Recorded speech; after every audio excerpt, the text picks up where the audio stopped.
girl Tara Crush, back with another review, and this time it is for Sistas on BET. If you haven't already, please hit my subscribe button down at the bottom. Thank you so very much. And hey, this was a very boring episode. Boring. It was very weak to me, but it had a couple of moments, but I was definitely underwhelmed with the episode. But, you know, I'm still here. We're still going to do this thing. We're still going to talk about it. We're still going to talk about it because even boring people, even bored lives matter. Bored lives matter, bored episodes. Okay, so we open up the episode with Heather saying, basically trying to get Zach locked up. He stole my baby. He came and took my baby. Lock him up. He took my baby. And I told y'all the only reason that she really don't want Zach to have the baby is because she wants child support. And she knows that if he has custody of the child, she can't get child support. That's all it is. But honey, you done already got $32,000. I remember how much they locked Zach up and made him pay $32,000 to get out. So you done already got a lick. You done already hit a lick. And you sitting here letting this baby be abused by every man that you decide that you want to lay with. Like they literally hurting your baby and you talking about, well, he's slow. What does that have to do with anything? He's slow because you got people beating on him. Oh my God, And to think that type of mother actually exists is what's crazy. Like, Tyler Perry, you don't have to do all the bad stereotypes in your shows. You don't have to do all the bad stereotypes of black mothers, of black fathers. Here you had Zach starting out, he was just a whoremonger. Now he's got all these extra kids. Like, I don't understand why you're doing this to these characters. And you know this is an extremely popular show, but this is what you decide to display. A dumb lawyer. Let me, you know.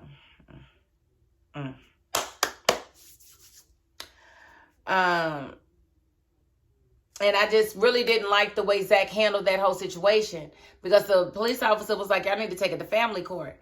But at the end of the day, Zach, you shouldn't have let her leave with that baby. You should have shown the police officer the injuries to the baby and told the police officer why you took the baby in the first place. You didn't even fight your case. Like, you're going to let him go back into an abusive household instead of showing, look at his back, look at these bruises and stuff that came before. This is why I took him. So no, you're not taking my baby. And at this point, if he can't do nothing about Zach taking the baby from her residence, he damn sure can't stop, you know, can't make Zach give her the baby back. If it's got to be family court, it's got to be family court. So why are you just letting it go like that, Zach? I don't understand. I did not like that at all. I was like, boy, if you don't open your mouth, you going to tell her, but he's being abused. Look at his back. Why didn't you say that to the police officer? Why you didn't say that to the police officer? Don't you think the police officer had a right to know? Like, listen, I didn't like that. I ain't like it at all. But she flat out said, you know, I'm not giving up my baby because why would you give me money if you got him? Well, that's going to be the thing. He's going to prove that you're unfit and that this baby is not in good hands with you. And he won't be paying you anything. When you could have just let him give you some money, gave him the baby, and went on about your business, but you didn't want to trust it. You've been talking to the hoes at the strip club. Listen. Okay, and so Tamira came back to Hayden. He is so happy. Oh, my God. He couldn't be happier. He said that his life has never been that blissful while she was there. Now, he wants her back with a stipulation. He's like, well, I got this post-nuptial. The prenup is what you sign before you get married. The post-nup is what you sign after you get married. That's if somebody having second thoughts. Like, you know what? I don't know what's really going on. I don't know why I did this, but here's how I'm going to try to fix it. And she's like, no, I'm not doing that. Either you want to be with me or you don't want to be with me. Hayden, I just want you, and I want you to want me the same way. Oh, my gosh, she's playing him like a flute. And when she said, you know what, let me just get my little stuff and just go. He's like, I don't want you to leave. I really don't want you to leave. Well, you can't have it both ways. So basically, she like, I'm not doing the annulment thingy. I'm not doing a post-nuptial agreement. And I will leave. And he's like, I don't like my life without you. So he done fell for it. And I'm like, girl, if you don't milk that boy, you better milk him. You know, you got Sabrina talking to Maurice about, you know, they on their way to Andy's office to get some advice. And she's telling him about the date that she was on the night before, which really wasn't a date. You went out and you met some guys. That doesn't really constitute it being a date, because it ain't like y'all said, okay, this time on this day. Anyway. But she was telling him, you know, how she met this guy and how she really liked him. His name was Rich. She's like, is he white? And he was like, no. And I was like, I know probably an equal amount of riches that are white and black. So I get the question, but it's like saying his name is Mike and asking is he white because his name is Mike. It's a pretty common name on both sides. But anyway. She was like, she met 3 guys, and he was like, oh, you had your first train. I thought that was funny. Then can you imagine Sabrina just even having a one-night stand? Like, no, that's not Sabrina's MO at all. But he was like, oh, I love the train. I love to be the engine, the caboose, the front and the back and the rear and the... I was like, ew, TMI. But yeah, that was kind of old school Maurice, and I laughed a little bit. I giggled. But while they were talking, you know, a call came in from the DA, and he wanted to meet with Sabrina, but he didn't want to talk over the phone. He wanted to meet with her in person, and they started panicking. And of course, they called Andy, and he's like, well, tell them to meet here. I did. I told them to meet. Okay, so they do. And so finally, we started to put this thing behind us, because the DA did let them know that they were dropping the charges, that they pretty much figured that they were innocent. And the DA also let Sabrina know that he knows her boss at the bank, the bank boss, didn't feel like they had anything to do with it, which I remember her saying a while ago to tell Maurice to stop running with Q because they were starting to suspect them. Like, girl, which is it? And now they're saying they don't think that she was guilty in the first place. And they're ready to, you know, call her to come back to work. But my whole thing is, I'm with Maurice. It's lawsuits. It's lawsuits against the police department. It's lawsuits against the DA's office. It's lawsuits against the bank. We told y'all we was innocent. Y'all can see the videos, and y'all seen us in distress. But yet y'all still let these people come and lock us up. Absolutely not. I would be suing everybody. Oh, I'll come back to work because I need a check. But I'm still going to sue you. I'm still gonna sue you because you ain't gonna do this nobody else. You ain't gonna railroad me. You ain't gonna railroad me and get away with it. I had to sit in jail. That wasn't you. That was me. Had to sit in jail. I had to sit in that jail till I damn near rot to death. I am gonna sue you. I'm suing you and you and you and you. I'm suing everybody. So I'm with Maurice on that. I ain't think I was going to ever agree with him on anything. But yes, I am definitely with him on that. I was not with him when he felt like he could just talk to Andy any kind of way, calling her the B word. Like, and she's like, please stop calling me that. And he was like, okay then, ho. Like, you know what? I'm sick of Maurice and his disrespect. I truly am. But I'm so happy that they know that the charges are dropped. And, you know, that means that everybody's bail money go back to who it goes to. I want to say, did Andy borrow some from Big Bird? I want to say she got some from Robin. Or maybe she went to one of her connects. I can't remember.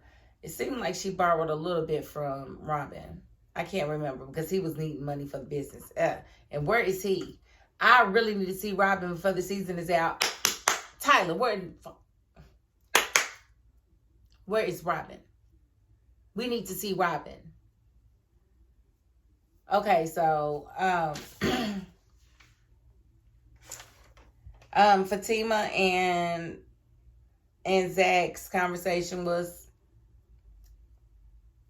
unnecessary. Nothing really happened. They discussed the same things. He wants to know how they switched places. He used to be the reckless one. Now she's the reckless one. She ain't really reckless, but she's just a good understander of when it's out of her hands and when she needs to take it to the next level. And I like that about her. But I just feel like that whole scene was just extra. We didn't learn anything. Nothing new happened at all. Danny talking to Tony was typical. Nothing new happened there. She said she got a new rap because she had a little accident. You mean you ran over somebody?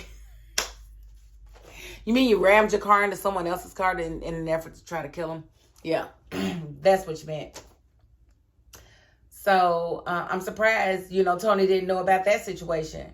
Like, I'm surprised he didn't say, oh, from when you ran over old boy. Since he knows every doggone thing else. But they sat and talked for a while, and he let it be known that he was trying to shoot his shot.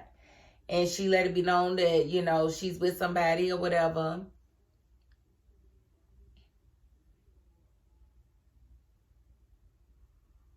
And as he's saying, when you get done with Preston, he said, what about me? He walks up from behind Danny. Now, we know that he knew about Preston, but we don't know that he knew what Preston looked like. Like, you ain't see dude walking up before you said his name. Like, bro, like, you was trying to get her busted. Like, and I really feel like dudes be doing that anyway. Like, they get a little leg up and they want the chick to get busted because they want whatever situation to be done. Like, that's so lame. Like, don't be that guy. Don't be that chick. Don't do that. Let it end on its own. Don't try to be the reason. Don't try to throw your bone in the fight to see if you can get something to happen. It's not cool. It's not proper. And you shouldn't do it. You just shouldn't do it, okay? So, I didn't like that at all. We did get to see Karen, and she was just at the beauty salon getting, meeting the contractor. Pam was sitting there acting like the contractor was all sexy and stuff. He was not sexy at all. He was a boy from the early 2000s. I forget his name. But I want to say he had a singing career, but he's not. Pam was laying it on thick, and dude's married with 7 children. 8 is enough, okay? He got 8 people he responsible for, and there's nothing that nobody wants with him. Like, no, absolutely not. But that was just a filler scene. I guess she figured out that she needs all her equipment replaced, some drywall. They got to have the asbestos removed, all this whole extra stuff. So, boring. Okay, that is pretty much the episode. So I'm going to end the review right there. I wish there was more to go over, but there really wasn't. We do see next week that Bayo and Sabrina have a real big blow up, and he tells her never to call him again and this and that. I wonder what was said, but it doesn't really matter. We've already decided that we don't like Bayo, and we don't like him for her. Maybe she can actually get it on with the new guy that she met, that I think is absolutely gorgeous. Rich, he is absolutely gorgeous, and I would definitely love to see it. I would. And honestly, I would love to see, Danny with Tony. I really do. I don't think Preston's the one for her. I think Preston would be better served with someone else. Mindy, the chick that he dated, that one of my viewers reminded me of the black chick that he was dating after Danny that went to Karen's salon. He should maybe date her because they had a lot in common and it seemed to have been working. I don't know, but I don't think Danny's the one for him, especially since she's really trying to creep at this point, because he clearly showed up because she left 2 hours early and he wants to know what's going on. Preston ain't no dummy. You ain't just going to work 2 hours early for nothing. And I'm going to see what it is. What is really going on at work. Like, for real. So, that should be interesting next week. So, the biggest highlights was in the clips for next week. But hey, we still got through it. We got through it as a team. And we did the thing, okay? So, if you haven't already, please hit my subscribe button down at the bottom.